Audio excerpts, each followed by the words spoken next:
It's a lemon. Hi everyone and welcome to another recipe video, and today I'm making these super fluffy, super moist raspberry lemon drizzle friands.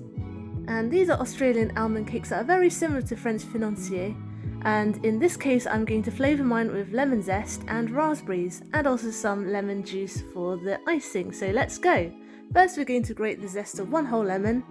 In my case it was most of a lemon because for some reason this lemon was very tough, and I sort of gave up when I sort of had most of the lemon grated, as you can see. This box grater isn't particularly good, by the way. I'd much prefer a vertical type. I mean, the idea of having a container underneath the grater is that it collects all the stuff, but as you can see, a lot of the lemon zest ended up escaping outside. Anyway, this only cost me about £3 from the supermarket, so I'm not complaining that much. So I'm just scraping as much of that zest as I can back into the box. Don't want to waste any more than we already have. And then we're going to set it aside. Now of course we're going to preheat our oven, and we're going to preheat it to 180 degrees C. That's a good temperature for cakes. Now I'm taking 100 grams of ground almonds, which is the main ingredient, and I'm going to add 25 grams of plain flour, and you don't need self-raising flour or baking powder for this, and a pinch of salt just to bring out the flavour.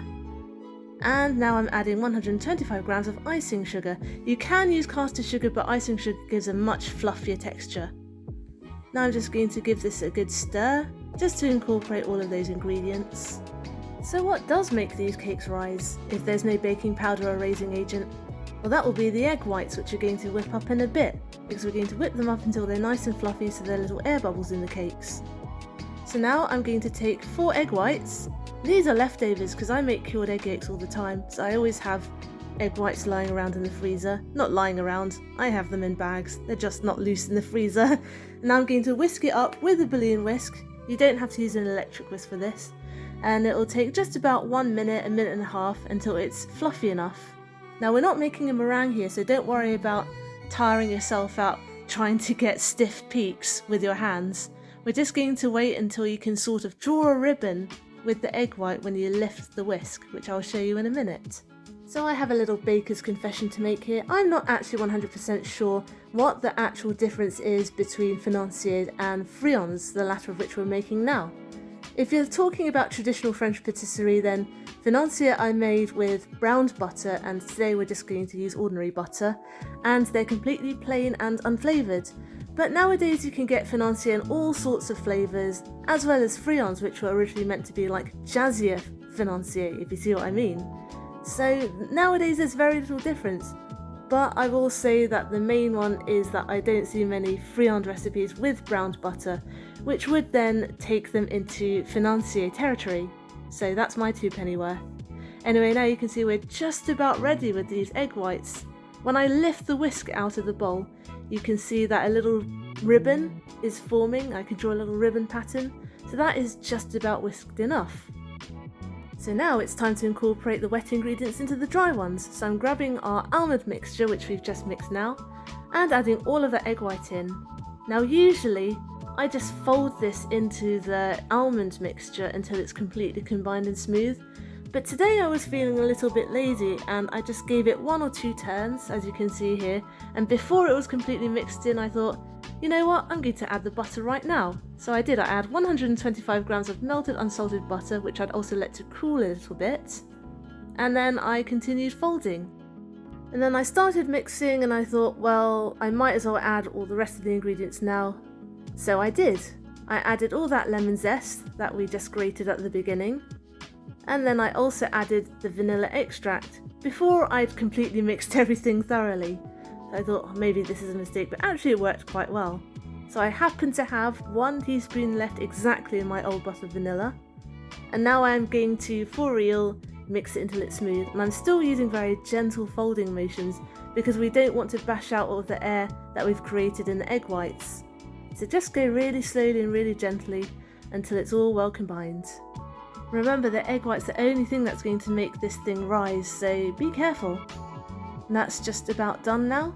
So it's time to divide these between our moulds, and this happens to make 8. I have 8 large moulds here. And I have a silicone one, so actually I didn't need to grease it because all of my silicone moulds pop out without any grease.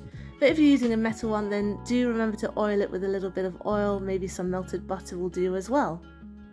But I suppose it helped as an extra safety step. It's insurance oil. Right, now that that's done, I'm going to evenly divide the mixture between all of the moulds.